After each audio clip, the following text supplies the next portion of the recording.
The city at midnight was a cathedral of artificial light, its neon signs bleeding color onto rain-slicked asphalt.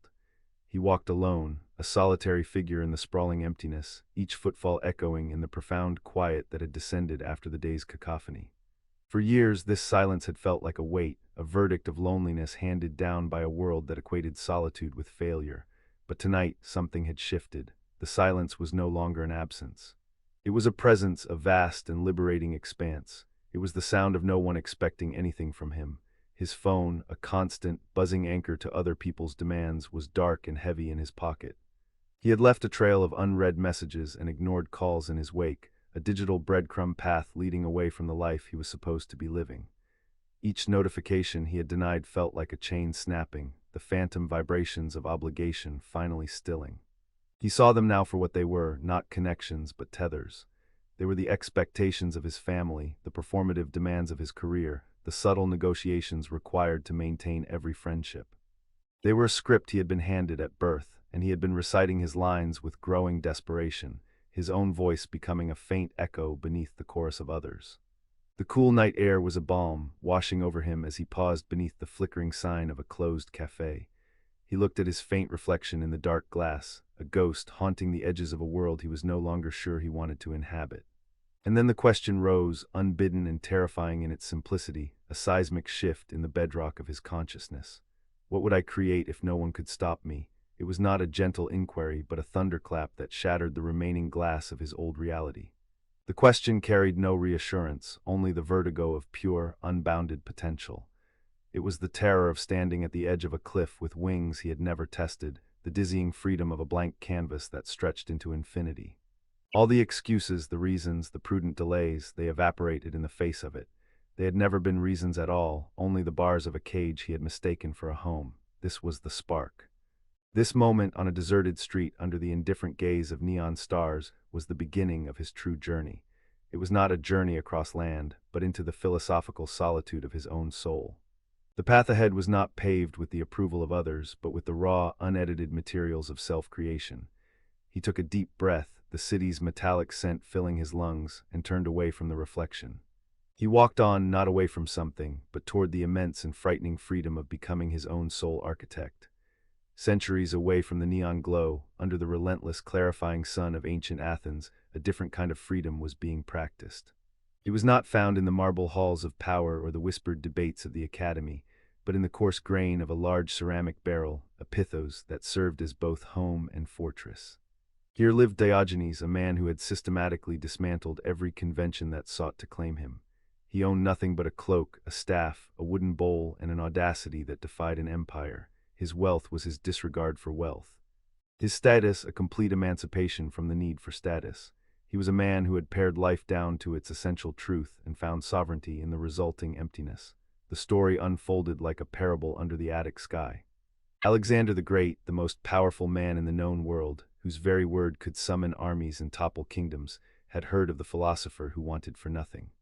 Intrigued, perhaps even envious of a freedom his boundless conquests could never grant him, Alexander sought out Diogenes. The king, clad in gleaming armor and surrounded by the nervous energy of his retinue, found the philosopher lounging in the sunlight beside his barrel. The air crackled with the collision of two diametrically opposed realities, one of absolute external power, the other of absolute internal autonomy. Looking down at the unkempt figure, Alexander made his magnificent offer. He would grant Diogenes anything he desired: riches, comfort, a position of honor. It was the ultimate promise of the world, the very dream that fueled the ambitions of millions. Diogenes, who had been basking in the warmth, did not rise. He did not genuflect, he simply lifted a hand to shade his eyes, his gaze meeting that of the conqueror without a flicker of awe or avarice. His reply was not a request, but a command, a dismissal that cut through the pomp and privilege with the sharp, clean edge of truth. "Stand out of my sunlight," he said. In that single, breathtaking moment, the entire architecture of power was inverted. Alexander, for all his legions and territories, stood as the supplicant, his offer. Revealed as trivial, Diogenes, possessing nothing, was the true king, because the one thing he valued, the simple, life-giving warmth of the sun, was something Alexander's power could neither give nor take away without his consent. The philosopher's sovereignty was complete, a citadel of the self that no external force could besiege. He was free not in spite of his poverty, but because of it, his lack of attachments was the very source of his impregnable autonomy. Walking through his own modern city, the protagonist felt the echo of that ancient confrontation. He saw the invisible chains everywhere now, in the harried faces of commuters chasing promotions, in the anxious scrolling through curated lives on social media, in the quiet desperation of relationships built on mutual need. They were all variations of Alexander's offer, glittering traps that promised fulfillment in exchange for a piece of the soul. Diogenes had chosen the sunlight, the one true, uncommodifiable thing. The protagonist felt a stirring of that same, fierce envy Alexander must have known, not for the beryl or the rags, but for the terrifying, magnificent freedom of having nothing left to lose, and therefore everything to gain that truly mattered. It was the power that came from answering to no one, the invisible freedom of a self that belonged entirely to itself. The world's most seductive lie was not whispered in secret, but proclaimed from every billboard, film, and love song. That a man was an incomplete puzzle, his wholeness waiting in the shape of another. The protagonist had spent a lifetime believing this gospel, collecting relationships like charms on a bracelet, each one a small, pleasing weight he mistook for substance. Now, walking through the quiet aftermath of his liberation, he saw the truth of those connections. They were not bridges to a fuller self, but delicate, constant negotiations that fragmented his soul. Every compromise, every suppressed opinion, every dream softened at the edges to make it more palatable for another. These were not acts of love, but of slow, spiritual erosion. He remembered the ambitions he had once held with the fierce clarity of youth, to write a novel, to travel to distant mountains, to build something that was his alone. Those dreams had not been stolen in a single, dramatic heist. They had been diluted drop by drop in 1,000 conversations. A partner's practical concern about financial stability had sanded the edges off his wanderlust. A friend's gentle ridicule had made his artistic aspirations feel childish. The need to belong, to be a part of the cohesive, humming organism of society, had demanded he file down his sharpest, most interesting corners. The man he presented to the world was a committee-approved version, a polished stone where there had once been a jagged, unique crystal. It was then that the ghost of Nietzsche's most devastating question rose from the pages of memory to meet him on the street. What if a demon crept into your loneliest loneliness and said to you, "This life as you now live it and have lived it, you will have to live once more and innumerable times more"? The question was not about immortality, but about authenticity. It was a litmus test for the soul. Would you gnash your teeth and curse the demon, or would you cry out in exultation? The protagonist stood frozen, the city's noise a dull roar in his ears as he applied the question to his own scripted existence. The answer was a cold, sickening dread. The thought of reliving every negotiated moment, every deluded dream, every instance of choosing harmony over truth, was a prospect of exquisite horror. He would not cry out in joy, he would weep with the despair of a man forced to reread a poorly written book for all eternity. This confrontation with the eternal recurrence laid his life bare. He saw the crossroads with terrifying clarity. One path led back to the warm, well-lit room of belonging, to the comfortable murmur of collective approval, to a life of continued self-betrayal masquerading as love and connection. The other path led into the cold, clear air of solitude, where the only voice he would have to answer to was his own. It was a choice between the familiar ache of a fractured self and the terrifying freedom of a whole one. The identity he had so carefully constructed was not a solid thing, but a watercolor painting left in the rain, its colors bleeding into one another until the original image was lost.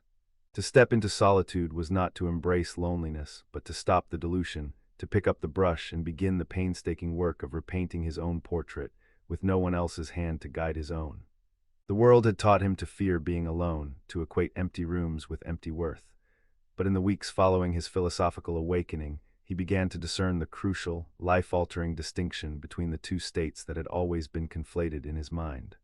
Loneliness was a disease of dependence, a hollow ache that cried out for others to fill it. It was the frantic scrolling through contact lists, the desperate yes to invitations he dreaded, the quiet panic that set in when the noise stopped. It was a vacuum, and it sucked all energy toward the external. Solitude, he discovered, was its absolute opposite. It was not an emptiness, but a sacred space. It was the fertile void where creation began. He found his own sanctuary in the earliest hours of the morning, before the city had shaken off its slumber. His small apartment, stripped of the decorative clutter meant to signal taste to visitors, became a monastery of one. Here in the deep quiet, the static of other people's opinions finally faded, and he could hear the faint, insistent signal of his own mind. It was in these hours that the question from his midnight walk, what would I create if no one could stop me, began to generate answers, not as fully formed blueprints but as flickers of vision, intuitive understandings that bloomed in the absence of an audience. This was not the loneliness of abandonment.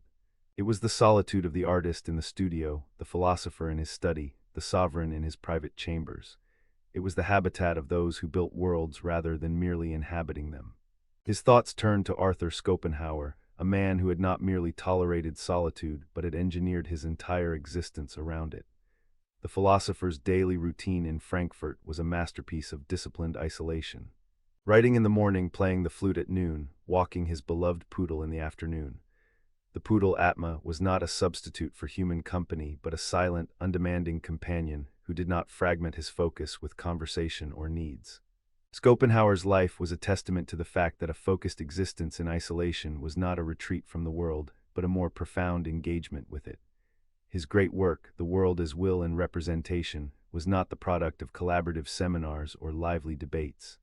It was forged in the private furnace of a mind left uninterrupted, its energy channeled into a single, monumental act of creation. The poodle was not a cure for loneliness, it was part of the architecture of a productive solitude. The protagonist began to emulate this discipline, not with a poodle but with his own rituals. He woke without an alarm, guided by his own internal clock. He let the silence of the room settle around him like a mantle. In this space, free from the need to perform or explain, his own vision began to crystallize. Ideas that had been vague yearnings took on shape and texture. A story he had long wanted to write began to outline itself in his mind, its characters speaking in voices that were entirely his own, unmodulated by imagined criticism. The freedom he had tasted on the midnight walk was no longer a terrifying abstraction. It was the very air he breathed in the sanctuary. It was the freedom to think a thought to its conclusion without interruption, to pursue a whim of curiosity for hours, to be bored and through that boredom stumble upon a revelation. This was where true freedom thrived, not in the chaotic marketplace of social approval, but in the ordered quiet of the inner world. Loneliness was a prison whose walls were made of the absence of others. Solitude was a kingdom whose borders were defined by the self. He was beginning to understand that every great philosopher, every revolutionary artist, every individual who had ever added a new contour to human consciousness had first had to claim this sanctuary.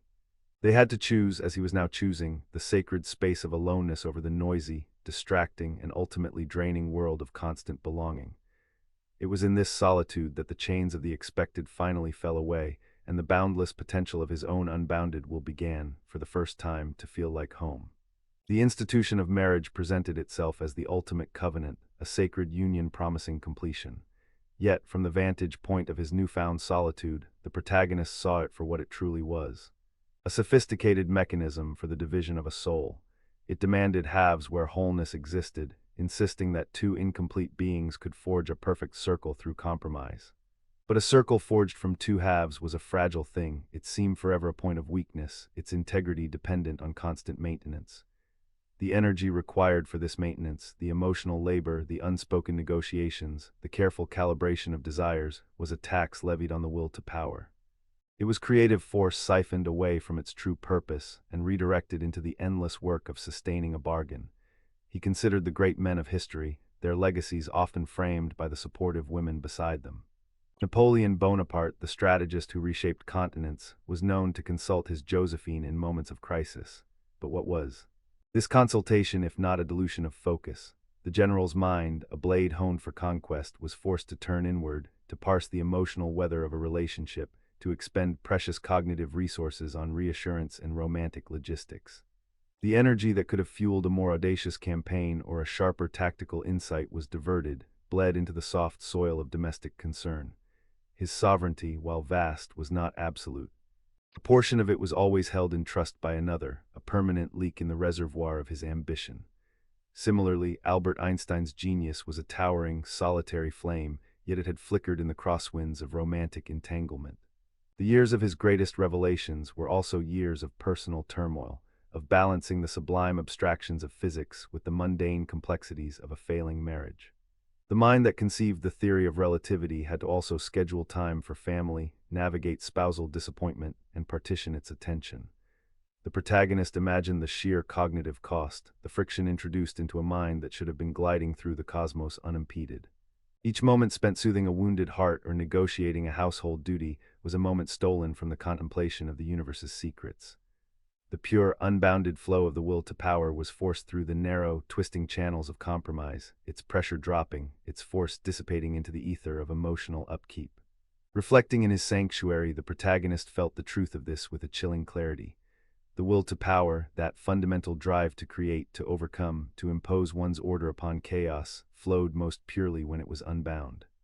It was a river that carved canyons, but only when allowed to follow its own relentless course. Marriage, and indeed any deep entanglement, was the act of building dams and diversion channels along that river's path. The energy was still there, but it was now powering a water wheel for a shared mill, turning the grindstone of a mutual life. The grand, singular, and potentially world-altering canyon would never be carved. The cost of this negotiation was not merely time or comfort, it was the very substance of a man's potential, traded for the warmth of a shared hearth.